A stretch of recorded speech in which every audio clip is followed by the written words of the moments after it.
What's up, Ben? How are you? I'm good. How about yourself? Good. Nice to have you in town. I know. Yeah, so Ben and I have been working the longest out of everybody in our team. We met. Well, we in met before, 96, but you were sending me insurance business back in 2002. I got in the mortgage business in 2003. 2001. You got an insurance business in 2002, right? Yeah. And then I talked to Ben about, man, you're very efficient in this calling people back and stuff. Like if you apply those sales principles in a mortgage business, you could probably do really well. Easy as pie. Answer the phone. Your damn phone, right? Yeah. We had a great conversation, I think, this week about how do we get our business back in the day in 2001. Mm-hmm. And back then, people are refinancing from 8% into the 7s and mid 6 when it got better. Mm-hmm. And one big niche, and we wanted to share this because a lot of people that are new in the mortgage business are kind of scrambling to figure out how to find the cheese now, right? And I figure it would be a great topic to share here in the podcast. Is debt consolidation loans, which really relevant right now. Probably going to become more and more popular. Yes, with the current economic environment. So people will call and they had a car loan at a really high rate. They had a couple of credit cards, 2, 3, 4, or as many as they could have, and paying 19, 20, 21, 23% on the credit cards, right? Mm-hmm. So when you add all the minimum payments, they were never getting close to paying those things off, right? And then they had a ton of equity in their house. So they would call us, independently from what the rate was at the time, they would combine all the debt, right? Mm-hmm. Into a new mortgage, pay off the current first mortgage, and pay off all the credit cards. I think that's a really hot topic right now because as we are getting into a recession period, people are on a pinch. They're maxed out on the credit cards again, and they need some relief. So debt consolidation loan is a great option because the rate doesn't really matter as much as the monthly obligation, right? Right. My old boss that kind of taught me the ropes when I first got into the mortgage business. He would always say, don't look at what it is, look at what it does, right? And so what he meant was obviously don't pay so much attention to the interest rate or the loan amount. Look at how much it's saving you on a monthly basis because, what you alluded to, we used to have people that had a bunch of credit card debt, everything's high interest, and they may have $3,500 in monthly bills, and we would knock that down by $1,000, $1,500, whatever, And so now, they have a huge savings on a monthly basis, and then we'd say, look, here it is. Don't do that again. Right. Yeah. Reset, start fresh. Right. It's a good reset for a lot of folks, and in this current environment, inflation is really tough. A lot of people are struggling with day-to-day items, food costs. I saw a thing the other day. It said, the most expensive vehicle to operate is in 2023, the grocery cart. That's true. Yeah. Eggs are expensive. Right. So, huh? Everything's high, So, coming off of the COVID years, everything's been blowing and going, gangbusters. Everybody's got, doing well and free, easy money. And I think a lot of people got used to a certain standard of living and lifestyle, spending a bunch of money. Fast forward a couple of years, money's not flowing like it was. Everything's expensive. All of a sudden, people are racking up credit card debt. And now they're realizing, hey, my cards are maxed out. I'm having trouble keeping up with some things. And, I think the consolidation loans are going to become a popular product again, just like it was back then. Yeah, no, I agree 100%. Even though in the current high rate market, when you consolidate all your loans, you're spreading that debt over a 30-year period. Right. So you're reducing the monthly obligation by half, sometimes 1/3. So if you're spending $3,000 a month, you can shrink it to $1,000, $1,200. Yeah. And then once the rates drop, then you can refinance that into a lower rate and save even more money, right? So I think there's a really good alternative for people that are looking to help their database and reach out to their clients and say, hey, by the way, have you thought about a debt consolidation loan? That may help you save some significant amount per month. So if you're looking for ways for helping your database and your clients, that's a great topic and a great program. Yeah, everything kind of goes in cycles. And so, again, back then we had people in the office. That's pretty much all they did. I was kind of the purchase guy. Back then I was doing A-paper purchase loans and some cash out refis and consolidation. But a lot of people were just doing subprime consolidation refis, and I mean, it was big business.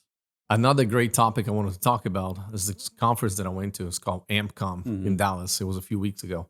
What I love to do after a conference, you have your biggest takeaways. So you learn so much. You're kind of writing everything down, making notes, right? So Right. I like to do what's called like an AmpCom download of the highlights of the conference, Mm-hmm. and then share here with our audience the biggest takeaways, and they may learn something they can share and apply in their business. That can help them, right? Sure. Number one download here, but build your brand. People are posting a lot of stuff on social media, especially in real estate, mortgage business, finance business in general. Mm-hmm. How important it is to build your brand. That's a great topic. So they have those checks that you write a check to yourself and you write the topic and how much money you can make on that topic. So it's pretty cool. I had an AmCom check. Mm-hmm. And I was like, if you build a brand, a solid brand in a mortgage business, how much is that worth it? Or build a brand in the insurance business, build a brand in a real estate business. So I thought it was really like big takeaway. I wrote a big check with a lot of zeros next to it. Naturally. Yeah, so that was a big one. And that's harder than it ever was building a brand these days, because there's so much competition. And, back in the day, I think a lot of people would work in a few companies. Now there's so many companies, tons of people have their own companies. So I think it's harder than ever to stand out and build a brand because of the competition in any industry. Yeah, no, I agree. I think it's important, and it's will definitely pay dividends if you're able to do it. Right.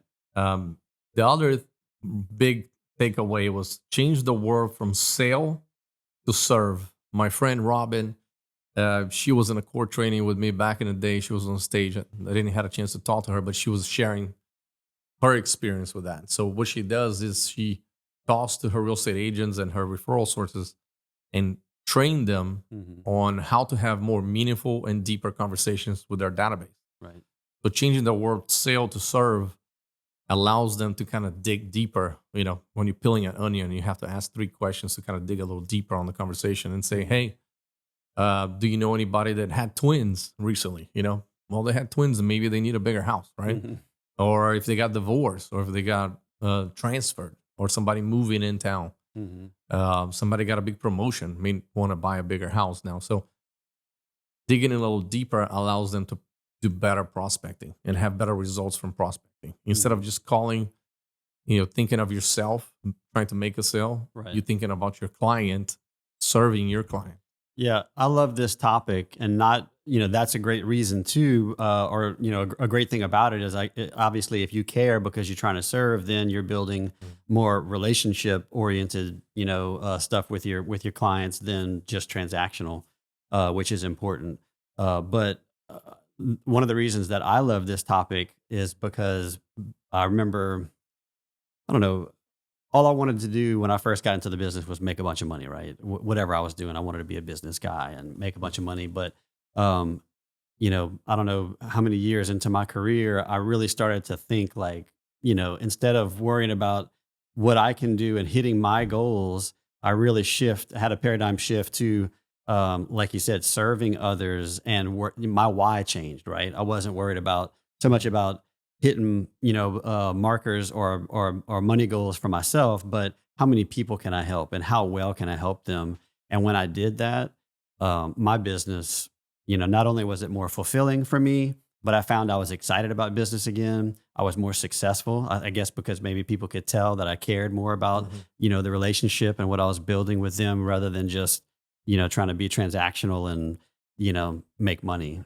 So that, I guess that's an attractive topic for me, because it made a huge difference in the way I do business and why I do business a long time ago, and still is today. I agree 100%. Number 2 of our culture. Like, number 1, do the right thing. Number 2, show people you care. Right. Number 3, do your very best. Yeah. Show people you care makes a huge difference, for sure. The third thing is we had this guy. He's a personal injury attorney that is blowing up. I think he's at 6 million. I don't know how many followers exactly. Good guy, super honest, simple, straightforward guy. He goes to every day after work and goes to his car and makes a video. He makes a video about a topic that he thinks is relevant to his audience, and he started there shooting a video. Say, "Hey guys, this is what I learned today," and he starts sharing the information. And the simplicity of just being in the car with nothing really happening and then zooming. He's a really nice guy, well-spoken attorney.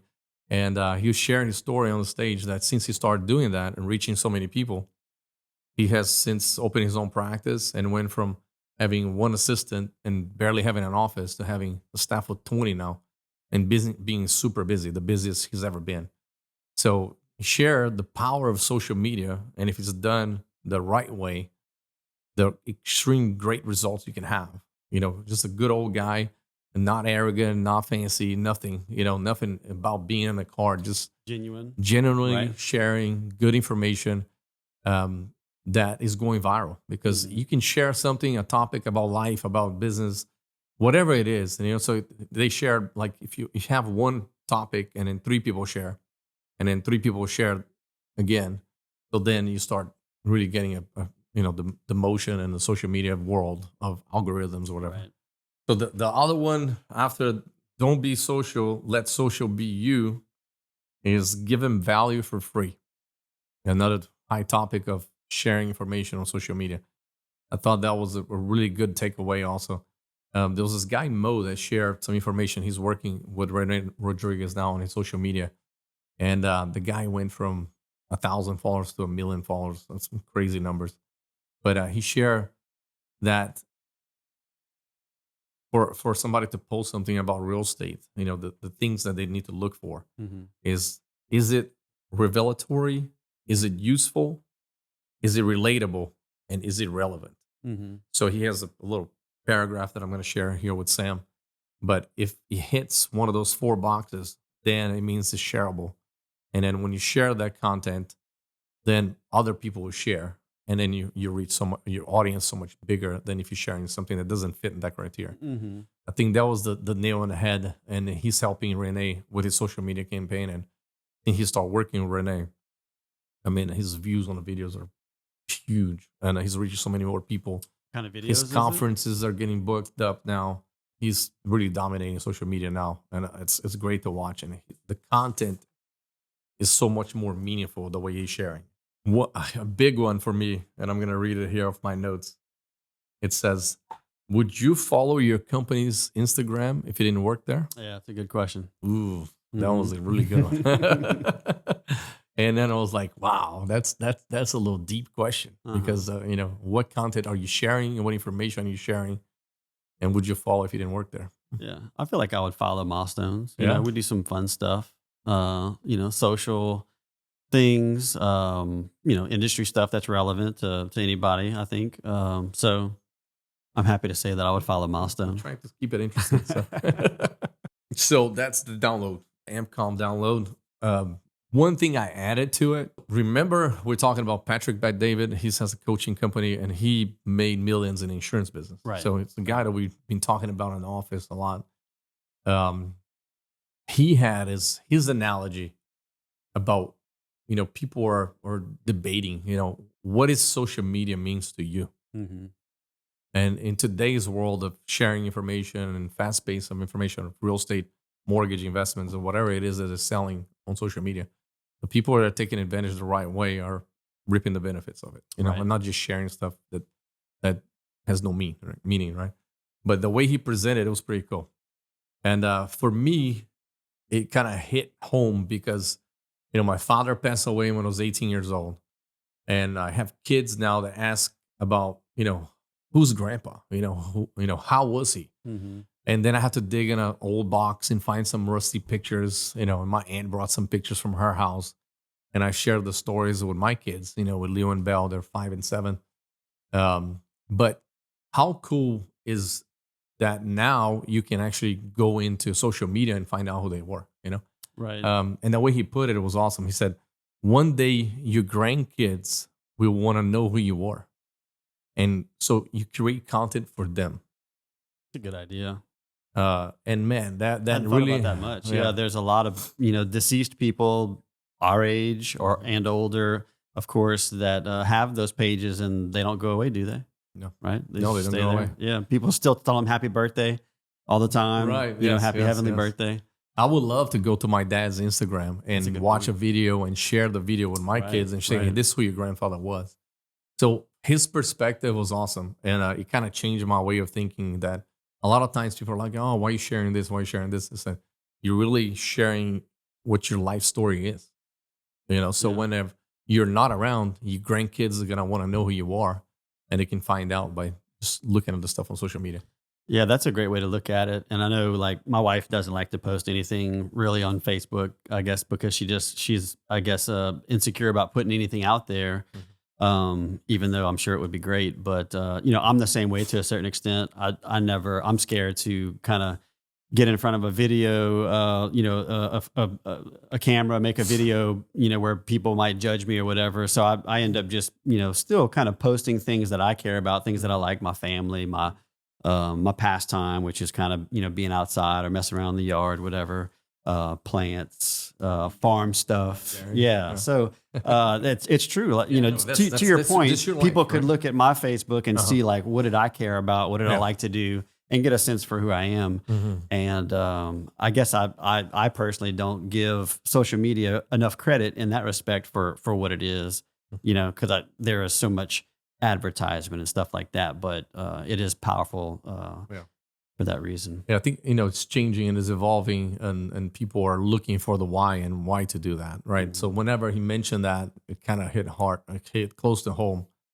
And I was like, that's a great reason to share that information. Another guy that I like a lot is Dana White. When he mentions, I don't know if you watch some of his videos. I know who he is. He's on point. The president of UFC. He has that tough. It is what it is. I don't give a shit what you think about it. It's gonna be this way. I love his mentality. It's like the Mamba mentality. He knows where he's going, and he gives zero fucks about what everybody else thinks. Period. We are in a day and age that in a time, for example, for me, speaks close to me because I'm in an age and a time in my profession that we know where we're going and there's no stopping us.